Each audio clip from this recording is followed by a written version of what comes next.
नमस्कार आप सभी को। और आज फिर से एक नई और इम्पोर्टेंट टॉपिक के साथ हम आपके सामने आए हैं। आज का बहुत इम्पोर्टेंट मुद्दा है संविधान की सूचियाँ, कॉन्स्टिट्यूशन की शेड्यूल जो लिस्ट हैं उनको डिस्कस करेंगे। कंपटीशन, देखिए कंपटीशन के एग्ज़ाम में तो बहुत काम की चीज़ है। आपको पता ही है 25% सिलेबस तो जीएस से आता ही आता है और इसमें आप बहुत सारी गलतियाँ करते हैं। पढ़ते तब हैं जब एग्ज़ाम के 2-3 महीने में रह रहे हों। इसको बहुत स्लो में लेके जाता है। कोई फ़ॉर्मूला नहीं है जीएस के क्वेश्चंस को सॉल्व करने का। आपको याद करना ही होगा, आपको पढ़ना ही होगा। और जब आप पढ़ते हैं तब कोशिश कीजिए तभी आप उसको इस तरह से याद करें, कुछ ट्रिक बनाकर या एनीथिंग एल्स, कि आपको याद रह जाए। मेरी बात मानिए, एक बार का इन्वेस्टमेंट आपको कोई भी एग्ज़ाम पास करा सकता है और कम से कम जीएस में तो कोई समस्या आपको होने वाली है नहीं, अगर आप उस चीज़ को ध्यान से पढ़ेंगे। अपनी टॉपिक को स्टार्ट करते हैं। देखिए जो भारत की पहली सूची है, फर्स्ट लिस्ट है, उसमें भारत के राज्यों के और उनके क्षेत्र कितना होगा इसके बारे में दिया गया है। उनका नाम दिया गया है कि राज्यों का नाम क्या होगा। जो यूनियन टेरिटरीज़, केंद्र शासित प्रदेश हैं, उनके बारे में दिया गया है। उनका एरिया कितना है ये दिया गया है।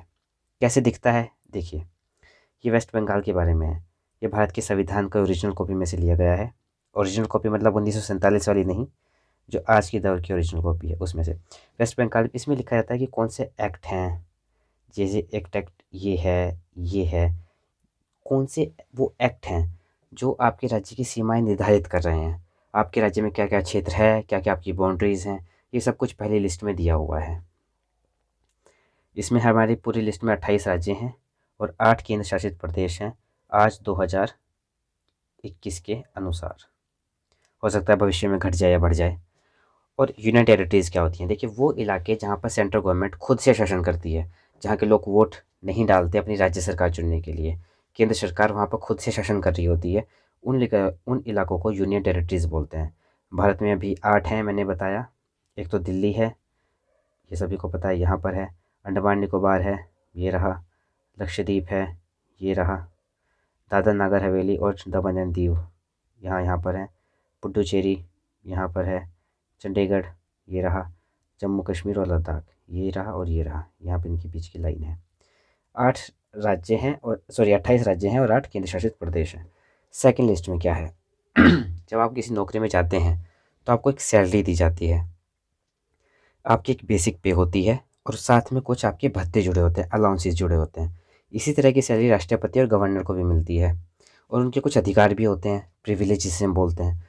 सेकंड लिस्ट इन्हीं के बारे में बात करती है कि राष्ट्रपति, गवर्नर या सुप्रीम कोर्ट का जज समथिंग समथिंग, इनकी कितनी सैलरी होगी, इनको कौन कौन से भत्ते मिलेंगे और इनके प्रिविलेज, इनके विशेष अधिकार क्या होंगे। कौन किस किस के बारे में दिया गया है उसको डिटेल से समझते हैं। प्रेसिडेंट और गवर्नर, एक राष्ट्र का अध्यक्ष है, एक राज्य का अध्यक्ष है। Deputy speaker of Lok Sabha and legislative assembly, Vidhan Sabha और लोकसभा का अध्यक्ष। लोकसभा संघ के लिए है, विधानसभा राज्य के लिए है।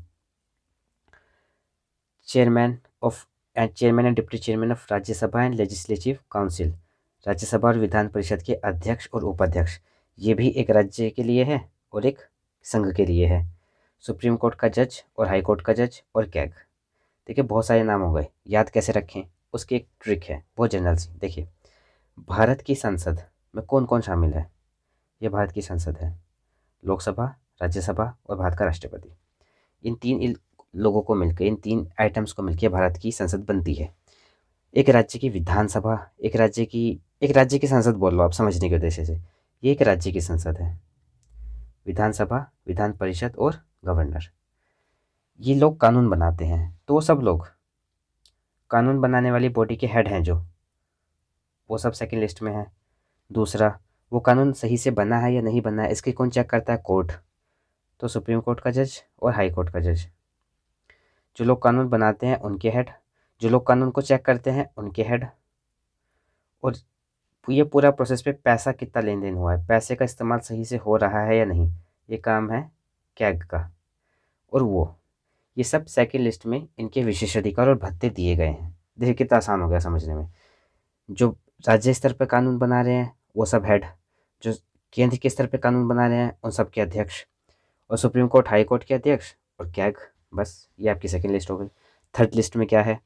थर्ड लिस्ट में शपथ के बारे में है, जो शपथ ली जाती है।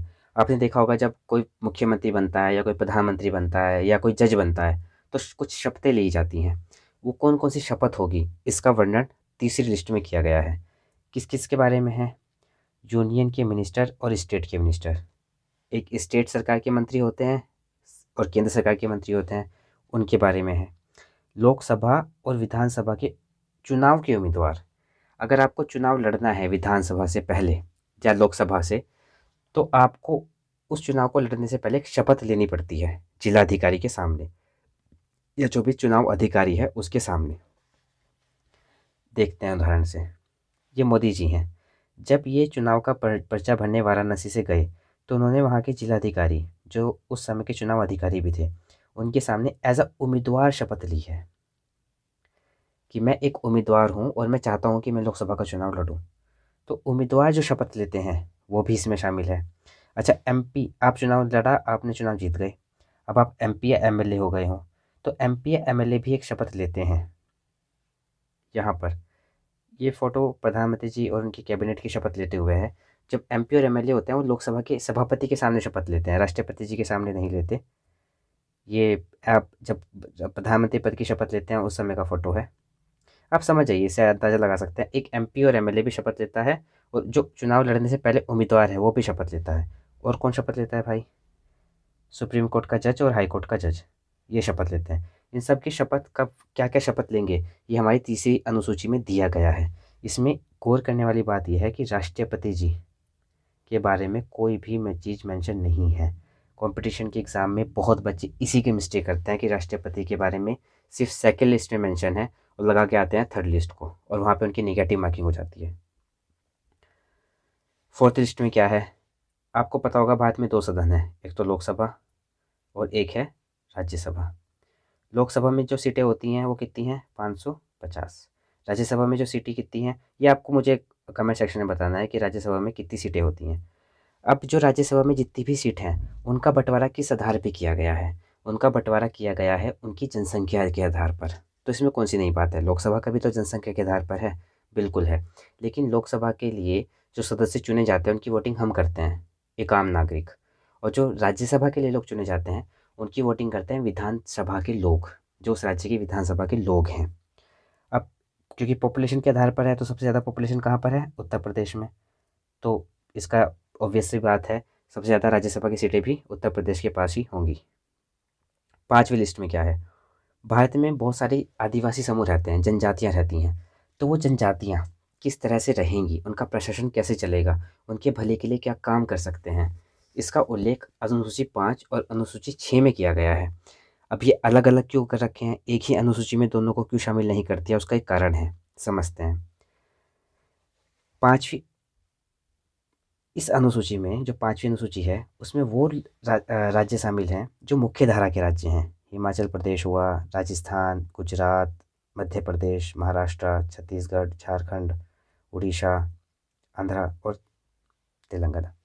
ये सब राज्य मुख्य धारा के राज्य कहलाते हैं क्योंकि यहाँ पर विकास की संभावना बहुत ज़्यादा है। देखिए, रोड कनेक्टिविटी बड़ी अच्छी है, कहीं ना कहीं से आप कहीं ना कहीं भी पहुँच सकते हैं, एयरपोर्ट वगैरह भी बहुत अच्छे हैं।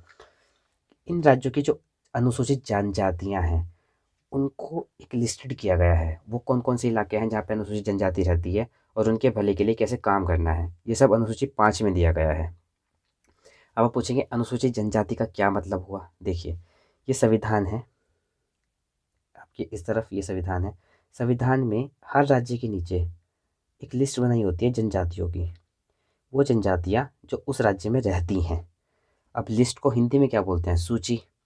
तो शेड्यूल लिस्ट यानी कि संवैधानिक सूची, संविधान में जिनका लिस्ट बनाई, जिसकी लिस्ट तैयार की हुई है, उनको हम बोलते हैं अनुसूचित जनजातियाँ। अच्छा, उनका क्या है जो इस लिस्ट में नहीं है पर जम्मू कश्मीर में रहती हैं और जनजातियाँ भी हैं, उनको हम सिर्फ बोलते हैं कि ये जनजाति है, उनको अनुसूचित नहीं बोला जाता। इसी तरह से होती है अनुसूचित जाति, ऐसी जातियाँ जिसकी लिस्ट संविधान ने बना रखी है अपने अंदर, जिसको संविधान में मेंशन किया गया है, उनको बोलते हैं अनुसूचित जाति। यानी कि जो वो जातियाँ जो लिस्ट में हैं, जो जातियाँ लिस्ट में नहीं हैं उन्हें क्या बोलते हैं? उनको सिर्फ जातियाँ बोलते हैं और कुछ नहीं बोलते हैं। तो वो अनुसूचित जनजाति जो मुख्य राज्यों में रहती हैं उनको समूह शेड्यूल लिस्ट 5 में दिया गया है। और वो अनुसूचित जनजातियाँ जो बहुत ज़्यादा पिछड़े इलाकों में रहती हैं, जैसे असम, मेघालय, त्रिपुरा, मिजोरम, इनको विशेष तौर पर अनुसूची 6 में जगह दी गई है ताकि इन पर ज़्यादा अच्छे से ध्यान दिया जा सके। अब इनके लिए ये अलग राज्य बनाने की व्यवस्था क्यों थी, मैंने आपको बताया ये बहुत पिछड़े इलाके हैं। दूसरा, ये बड़ा कठिन है यहाँ तक पहुँचना। अब आप जब आप गूगल मैप पे देखेंगे ना, तो ये इलाका अधिकतर तो जंगल से ढका हुआ है। ये इलाका, यहाँ पर मैदानी इलाका है थोड़ा सा बहुत, लेकिन अधिकतर ये इलाका जंगल से ढका हुआ है। बहुत कम विकास पहुँच पाया है यहाँ पर, और अधिकतर लोग बहुत ज़्यादा पिछड़े लोग हैं, इसलिए इनको एक अलग से अनुसूची में रखा गया है। शेड्यूल लिस्ट 7 की बात करते हैं। इसमें शक्तियों का बंटवारा है। देखिए, मैंने आपको पिछली वीडियो में बताया था, इस बार रिवाइज करते हैं। हमारे पास यूनियन की लिस्ट है। अगर आपको स्पेस से जुड़ा हुआ कोई कानून बनाना है तो केंद्र सरकार बनाएगी। अगर आपको अंतर्राष्ट्रीय संबंध, इंटरनेशनल रिलेशन से कोई जुड़ा हुआ कानून बनाना है तो केंद्र सरकार बनाएगी। अगर आपको कोई भी जो शेड्यूल लिस्ट के विषय हैं, 98 सब्जेक्ट हैं, इनसे जुड़ा कोई भी कानून क्या बनाती है, यूनियन की सरकार बनाती है। इसको बोलते हैं यूनियन लिस्ट। दूसरी होती है स्टेट लिस्ट। इसमें है सब्जेक्ट 59। इन सब्जेक्ट को याद रखिएगा, किसमें कितने हैं, एग्जाम में पूछते हैं। अगर आपको पुलिस से जुड़ा हुआ कोई कानून बनाना है, आपको खेती से जुड़ा कोई कानून बनाना है, तो इसी तरह के और भी सब्जेक्ट हैं। तो कौन सी सरकार कानून बनाएगी, स्टेट गवर्नमेंट कानून बनाएगी। एक ऐसी लिस्ट है जिसको कॉन्करेंट लिस्ट बोलते हैं। अगर 52 सब्जेक्ट हैं इसमें केंद्र भी कानून बना सकता है और राज्य भी कानून बना सकता है। दोनों को कानून बनाने की बराबर बराबर छूट है। आपको कमेंट सेक्शन में बताना है कि कॉन्करेंट लिस्ट भारत ने किस देश के संविधान से प्रेरित होकर ली थी। हमने लास्ट वीडियो में बहुत अच्छे से डिस्कस किया था, और आई होप आपने वो वीडियो देखी होगी। नहीं भी देखी तो आपको इसका आंसर पता होना चाहिए कि कॉन्करेंट लिस्ट हमने किससे इंस्पायर्ड होकर अपने संविधान में डाली है। 8वीं अनुसूची में जिस तरह से शेड्यूल्ड ट्राइब्स को बताया ना मैंने, और शेड्यूल कास्ट को बताया, उसी तरह से भारत के संविधान में शेड्यूल्ड लैंग्वेज हैं। अब आप समझ ही गए होंगे, वो लैंग्वेज जिनकी सूची संविधान में दी गई है कि देखो संविधान, भारत का संविधान इन इन भाषाओं को मान्यता प्रदान करता है। उन सबको जो लिस्ट है वो 8वीं लिस्ट है। इसमें कितनी भाषाएं हैं, कुल 22 भाषाओं को भारत का संविधान मान्यता प्राप्त करता है। अब इसका मतलब ये नहीं है जो और भाषाएं हैं वो काम की नहीं है, वो गैर कानूनी हो गए उनका इस्तेमाल, नहीं। पर भारत का संविधान एक संवैधानिक स्तर पर केवल 22 ही भाषाओं को मान्यता देता है। अब इसमें कुछ भाषा जुड़ती रहती हैं समय के साथ साथ, जैसे कि जो सिंधी भाषा है वो 21वें संशोधन 1967 में जोड़ दी गई थी। फिर कोंकण, मणिपुरी और नेपाली जुड़ी कब, 71वें संशोधन 1992 में। बाद में डोगरो, डोंगरी, मैथिली और सांथली जुड़ी कब, 92वें संशोधन 2003 में। ये आपको याद रखना है कौन सी भाषा कब जुड़ी गई थी। इस पूरे लेक्चर का एक यही ऐसा पॉइंट है जिसमें आपको थोड़ा सा याद रखने की ज़रूरत है। 1-2 बार रिवाइज करेंगे तो अच्छे से याद रह जाएगा। 9वीं लिस्ट किसके बारे में है, 9वीं लिस्ट है कुछ ऐसे कानून को आपको जुडिशियल रिव्यू से बचाना है, न्यायिक समीक्षा से कुछ कानून को बचाना है, उसके बारे में है। अच्छा, न्यायिक समीक्षा क्या होती है, इसके बारे में भी हमने लास्ट टाइम डिस्कस किया था। देखिए, ये भारत की लोकसभा है और ये भारत की राज्यसभा है। इनका क्या काम है, लोकसभा और राज्यसभा का काम है कानून बनाना। लोकसभा किसी को पारित करती है, राज्यसभा में भेजती है, राज्यसभा उसे पारित कर देती है। जब दोनों सदनों से कोई चीज़ पारित होती है तो वो जाती है राष्ट्रपति जी के पास, राष्ट्रपति जी साइन करते हैं और वो बिल कानून बन जाता है। लेकिन क्या होगा अगर ये पूरा का पूरा सिस्टम ऐसा कानून पास कर दे जो भारत के नागरिकों के हित में नहीं है, जो भारत के लोगों का नुकसान पहुंचा सकता है, ये संविधान का जो मूल ढांचा है उसके विरुद्ध है। इसकी जांच कौन करेगा कि ये कानून मूल ढांचे के साथ जा रहा है या नहीं। ये जांच सौंपी गई है सुप्रीम कोर्ट को। सुप्रीम कोर्ट के पास ऐसी पावर है कि वो जो भी कानून बना है उसका रिव्यू कर सकता है, उसकी समीक्षा कर सकता है। भले ही राष्ट्रपति ने साइन कर दिया हो, भले ही पूरा का पूरा लोकसभा और राज्यसभा सहमत हो कि इस पर हमें कानून बनाना है, पर सुप्रीम कोर्ट जांच करता है कि संविधान का पालन कर रहा है या नहीं।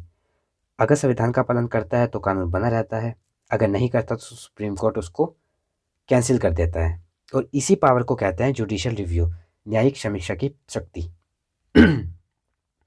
9वीं अनुसूची में कुछ ऐसे कानून हैं जिनको सुप्रीम कोर्ट में जाने से रोका गया है। भले ही वो कानून देश के लोगों के खिलाफ हों, कुछ लोगों के खिलाफ हों, पर वो व्यक्ति सुप्रीम कोर्ट नहीं जा सकता उनकी समीक्षा को लेकर। इसी बारे में 9वीं अनुसूची जोड़ी गई थी। कब जोड़ी गई थी, पहले अमेंडमेंट 1951 के द्वारा। अब आप सोच रहे होंगे कि ऐसे क्यों किया गया? मतलब अगर देश की संसद कुछ गलत कानून पास कर रही है, तो सुप्रीम कोर्ट में जाने का तो सबको हक होना चाहिए। देखिए, जिस समय भारत आज़ाद हुआ था ना, भारत में कुछ तबके ऐसे थे जो बहुत अमीर थे, कुछ लोग ऐसे थे जो बहुत गरीब थे, असमानता थी। तो उस असमानता को दूर करने के लिए भारत की सरकार को कुछ लोगों से कुछ संपत्ति लेनी थी और वही संपत्ति बाँट देनी थी। अब मैं बात कर रहा हूँ 1951 की। 1951 में ना संपत्ति का अधिकार एक मूल अधिकार था। यानी कि अगर आप किसी की संपत्ति छीन रहे हो, तो आप उसका मूल अधिकार का उल्लंघन कर रहे हो और उसके पास खुली चुनौती है कि वो सुप्रीम कोर्ट जाकर अपनी संपत्ति वापस ले ले। आज के दौर में संपत्ति का अधिकार एक मूल अधिकार नहीं रहा। अब इसको देखते हैं क्या हुआ। भाई, जब भारत की आज़ाद हुआ, तो भारत के कुछ लोगों के पास बहुत बड़ी-बड़ी ज़मीनें थीं। बहुत सैकड़ों एकड़ ज़मीन किसी के पास हुआ करती थी। तो भारत के ज़मींदारों के रिफ़ॉर्म्स हुए, ज़मीन से संबंधित सुधार भारत में हुए और कुछ लोगों से ज़मीन छीन ली गई। ये आप देख रहे हैं, सरकार का हाथ है और इसकी ज़मीन ले रही है। अब 1951 की ये बात है और मैंने आपको बताया उस समय संपत्ति का अधिकार एक मूल अधिकार था, यानी कि फंडामेंटल राइट था। तो ये आदमी क्या करेगा? जब सरकार ने इसकी ज़मीन छीन ली, तो इसके पास ऑप्शन क्या है? ये जाएगा अदालत के पास और उन्होंने कहेगा कि देखो सर, ऐसी ऐसी बात है, मेरी ज़मीन छीन ली गई है, आप मुझे न्याय दीजिए। सुप्रीम कोर्ट का काम क्या है? वो ये देखता है कि संविधान के दायरे में रहकर सरकार ने काम किया है या नहीं। क्या संविधान के दायरे में रहकर सरकार ने काम किया है? अगर किया है तो ठीक है, अदरवाइज़ वो कैंसिल कर देता है सरकार के एक्शन को। अब आप देखिए, ये ज़मीन सरकार ने मौज मस्ती में नहीं ली थी कि ऐसे ही लेंगे, यहाँ पर हम क्रिकेट के स्टेडियम बनाएंगे या हॉकी के स्टेडियम बनाएंगे। ये ज़मीन लेकर सरकार ने गरीबों में बांटी थी। तो सरकार ने तो भारत का भला ही किया, पर इस व्यक्ति का बुरा हो गया। अब ये व्यक्ति कोर्ट में ना जा पाए, इसलिए भारत की सरकार ने 9वीं अनुसूची जोड़ी और इस अनुसूची में जो भी कानून डाला जाता है, उसको लेकर आप सुप्रीम कोर्ट नहीं जा सकते। आपके सुप्रीम कोर्ट पे जाने पे रोक होती है। ये पूरी की पूरी कहानी है 9वीं अनुसूची के बारे में। फिर कौन सी आती है? फिर आती है 10वीं अनुसूची। इसमें क्या है? देखिए, 10वीं अनुसूची में एक बहुत इंटरेस्टिंग सी कहानी है, पहले आप उस कहानी को सुनिए। ये है गया सिंह, ये हरियाणा के हैं और विधायक रह चुके हैं। 1960 के दशक में गया सिंह ने 15 दिन के अंदर 3 पॉलिटिकल पार्टी बदली। 15 दिन में 3, और 2 पार्टियां तो उन्होंने एक दिन के अंदर बदली थी। एक दिन के अंदर 2 पॉलिटिकल पार्टी, और इन्हीं के नाम से कहावत मशहूर हुई, आया राम और गया राम। अब आप खुद सोचिए, अगर इतनी जल्दी विधायक एक पार्टी से दूसरी पार्टी में आ जाते रहेंगे, मान लिया कोई सरकार बनी, 50 लोगों की ज़रूरत थी और उस सरकार को मिले 60 सीटें।